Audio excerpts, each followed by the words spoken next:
It's just a little bit of an update for you. I'm speaking with Clare Hawkins, who you probably should remember from our Where We're Wedgie story that featured Clare's colourful history in wildlife conservation, and the Tasmanian Wedge-tailed Eagle Where We're Wedgie project.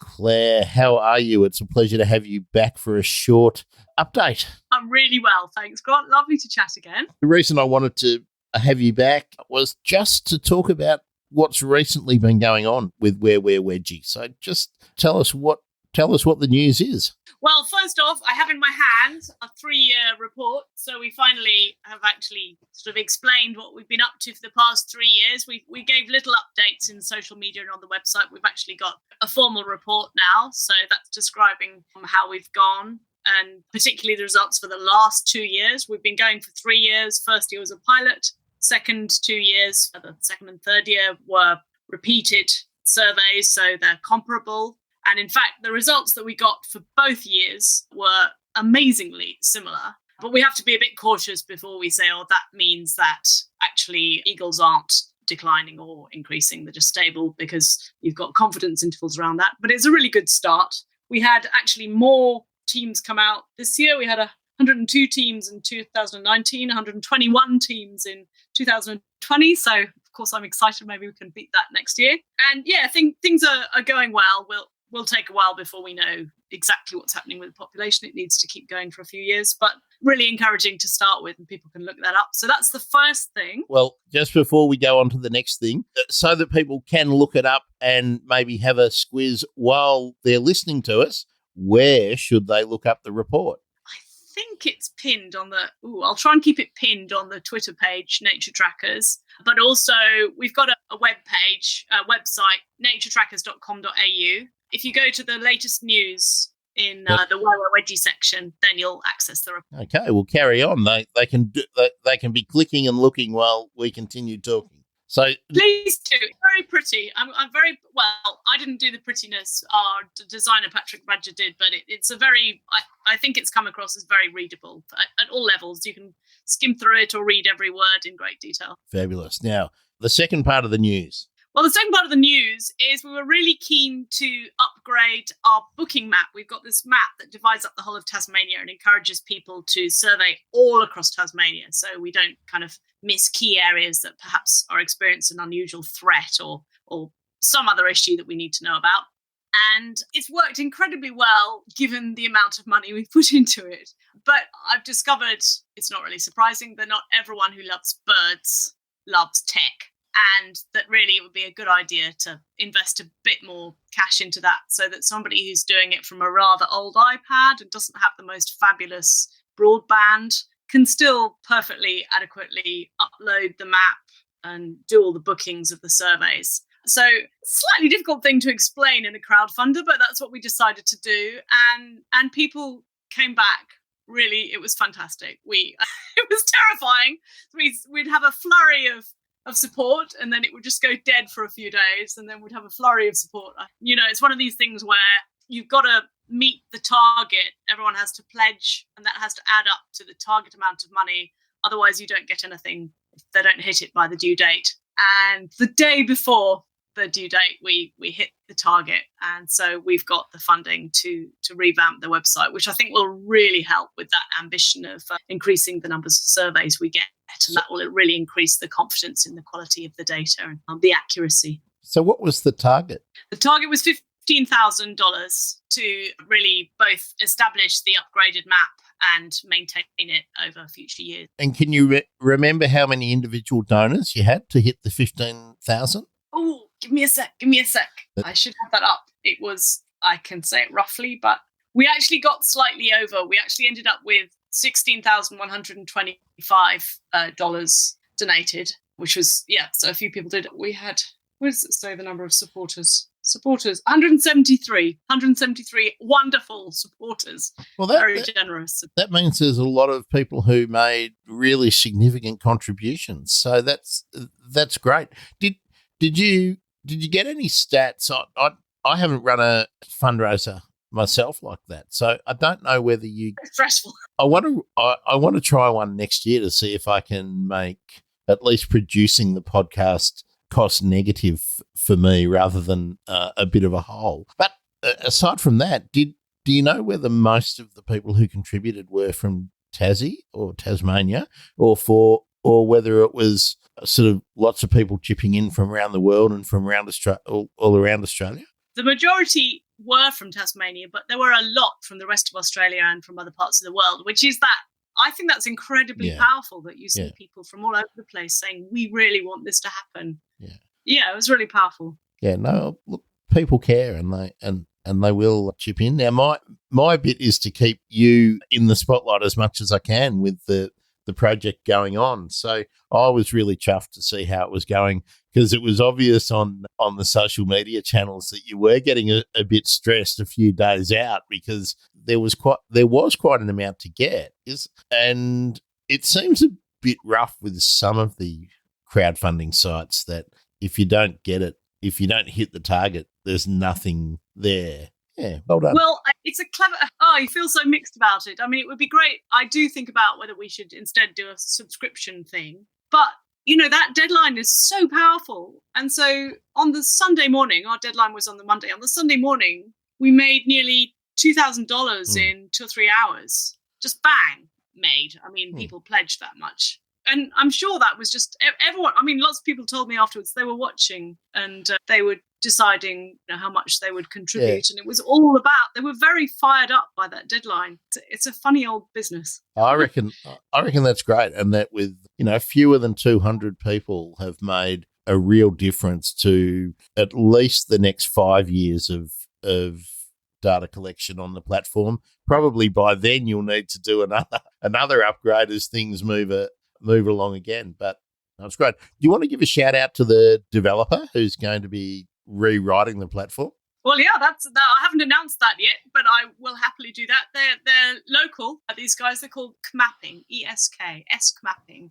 And they're very accustomed to doing mapping in Tasmania. And I think they're going to do a wonderful job. I'm really excited to hear about their plans. There's a lot of really handy things that probably won't be terribly apparent that will make a huge difference to the people analysing the data. Yeah, no, that's really great.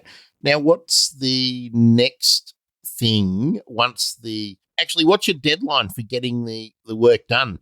Mapping. So we normally open up the booking map around sort of the end of January, early February, and that is the deadline. And we'll see. It just depends how smoothly everything goes. But certainly that's the aim. We do like people to think about where they're going to do their survey sooner rather than later. A lot of people like to plan in advance, and it means that they can just check how they're going to do their survey. If it's complicated to get to their square and so forth, these things, it sounds really trivial and the kind of thing you can organise in a weekend, but it's just much better if people have a bit of advanced thinking about it. So, we like to open it up early. Absolutely. So while the development is going on, can people still head over to Nature Trackers and look for the Where We're Wedgie and register to take part? Yes, great point. Thank you, Grant. Yes. So people can sign up. So they'll get emails alerting them to what's going on. And there is the map that we've been using up till now. And nothing about that the look of it will change, but the squares will remain in exactly the same place. So people can actually zoom right on into the map and have a think about where they'd like to do their survey next year. And at the moment, you can see where people booked this past year, so you can see where the gaps are. They're likely to be the same next year. Well, that's great. So, I just wanted to make sure people understood that even though there is a major upgrade going on, the site is still functional. You can still go. And if you haven't been a participant before, head to Tassie for the Where We're Wedgie annual survey. Now, are you hitting it for two different weekends again this year?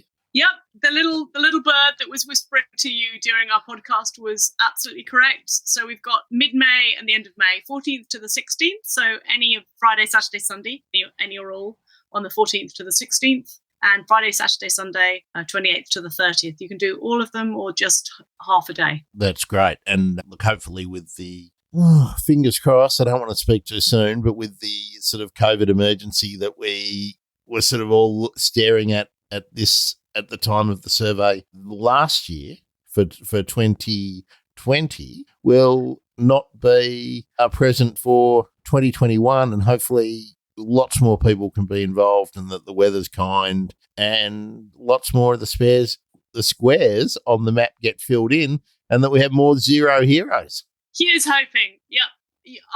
I've mixed up my next years and my last years a bit, but yes, absolutely. 2021. Don't give our secret away about how we're doing this, Claire. We're being very, very, very prepared. Yes, I have huge ambitions for 2021. Is there any other sort of news? Oh, yes. No. I wanted to ask you because I was thinking about crowdfunding, and in crowdfunding, often people do perks, little rewards.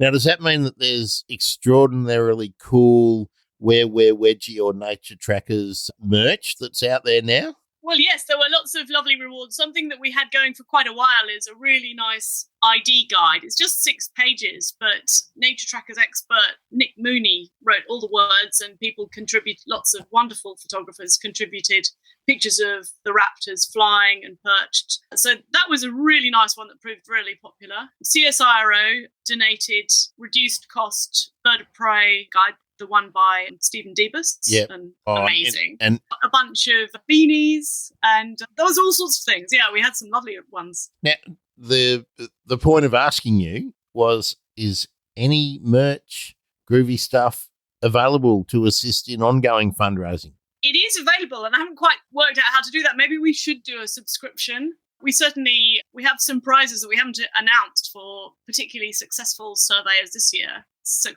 In 2020, that we particularly like to celebrate the people who've done loads of surveys, whether or not they saw any raptors. So there'll be a bit of that. But yes, there might be some future plans for subscriptions and so forth to as future merch. Yeah. Well, keep us updated, because I always want to promote what you're doing, and we can do that on the pod and also on the website and in my incessantly annoying social media. Thank you. No worries. Claire, I wanted to just get you to mention, putting your citizen science hat on for a minute, what the great apps are that anybody who is out walking around can use on their phones or on their iPad to make a difference in the data collection of the fantastic flora, fauna, birds in Tasmania and indeed all of Australia. Oh, I'd love to. Well, you might have some trouble stopping me. That's okay. That's what we're here for, you know. The one that I'm a massive fan of is iNaturalist, which just seems to go from strength to strength. You can record anything from tardigrades to eagles to any kind of plant or fungi or slime mold.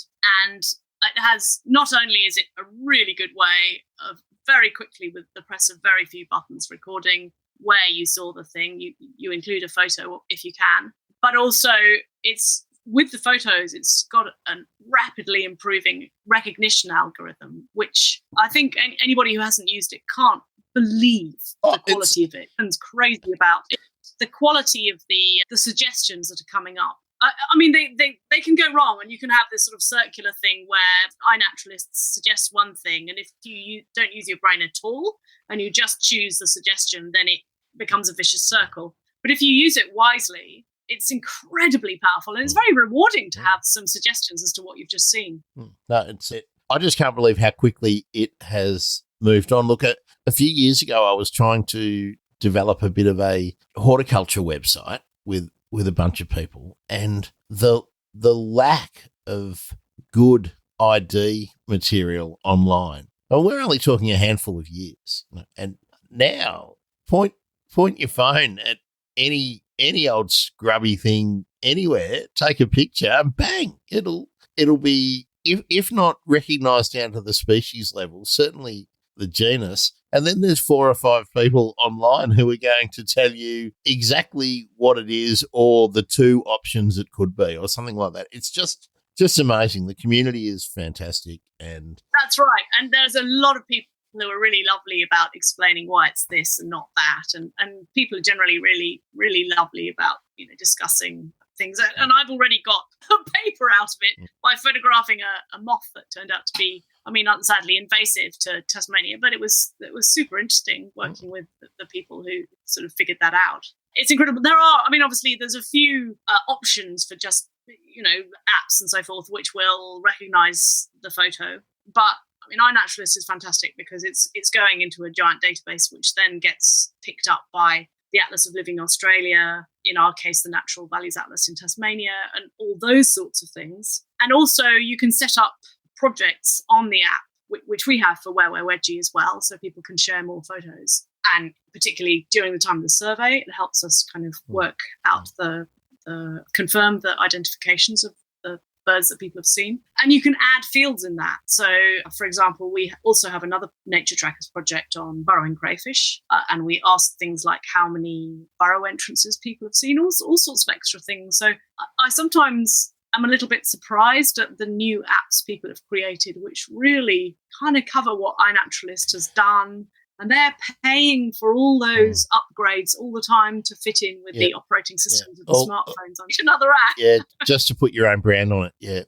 Yeah, we don't need to be duplicating the work that's being done if it's adequate. So now a question without notice. Well, we go back to Wedgies, Tasmanian Wedge-tailed Eagles. I know it's not your project or anything, but do you know if James Pay has discovered anything amazing with his trackers on the birds recently? I don't know. I mean, he's got a bunch of publications coming out at the moment. So I think the best thing for people would be to follow his Twitter account, because those will get announced there. Certainly what is incredibly enjoyable to see on his Twitter account is he's increasingly tagging adults now. Yeah. He previously tagged sub-adults, and we can see them bombing all around Tasmania. And we've got, I think, one that appears perhaps to have settled. So we've perhaps got a first date that a young adult might establish its own territory. Yeah, exactly. Yeah. So establish a territory. So that's fascinating. Yeah, watch and wait, I would say. I'm hoping that James I don't think anything's quite come out yet. So yeah. I'm hoping James will join me sometime around publication. I know it's a really, really busy time getting ready for publication, submitting, and then doing all your corrections and everything. So I'm not bothering him at the moment. So now I think that's our update. So thanks for keeping us in the loop on the bird emergency. And I hope you've enjoyed hearing the latest from Clare.